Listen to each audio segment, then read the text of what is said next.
নমস্কাৰ, মই গহপুৰ উচ্চতৰ মাধ্যমিক বিদ্যালয়ৰ দশম শ্ৰেণীৰ এজন ছাত্ৰ শ্ৰী ঋষিকেশ বৰা আৰু মোৰ দলটোৱে বিকশিত ভাৰত বিল্লাখনৰ বিষয়বস্তুবোৰৰ মাজৰ পৰা এটা বিষয়বস্তু ভোকেল ফৰ লোকেলৰ অধীনত এটা প্ৰকল্প প্ৰস্তুত কৰি উলিয়াইছোঁ।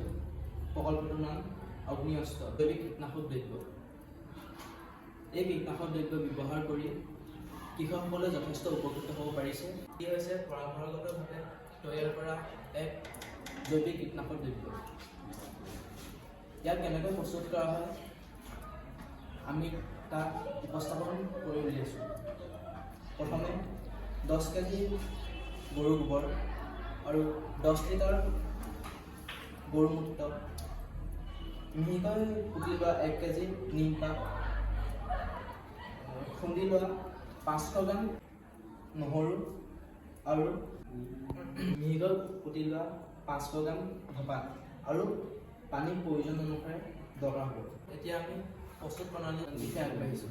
প্ৰথমে এটা ডাঙৰ কণ্টেইনাৰত 10 কেজি গৰু গোবৰ আৰু 10 লিটাৰ গৰু মূত্ৰ ঢালি ভালকৈ মিক্স কৰি ল'ম।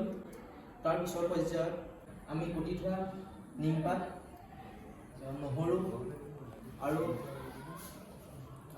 ধপাত দি পিনি আকৌ মিক্স কৰিব।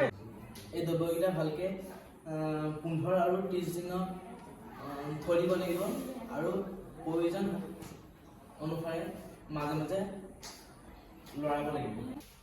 ইয়াৰ পিছৰ পৰ্যায়ত ফাৰ্মেণ্টেশ্যন হোৱাৰ পিছত এইখিনি দ্ৰব্য চাকনিয়ে চাকি পিনি যোনখিনি পদাৰ্থ পাম সেইটোৱে হৈছে অগ্নি অস্ত্ৰ। এতিয়া আমি ইয়াৰ ব্যৱহাৰৰ ওপৰত চাওঁ।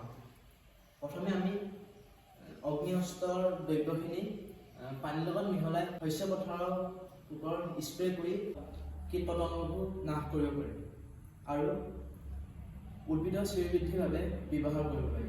নমস্কাৰ, আজি অগ্নি অস্ত্ৰ কেনেকৈ প্ৰস্তুত কৰিব লাগে তাকে উপস্থাপন কৰিলোঁ। ধন্যবাদ।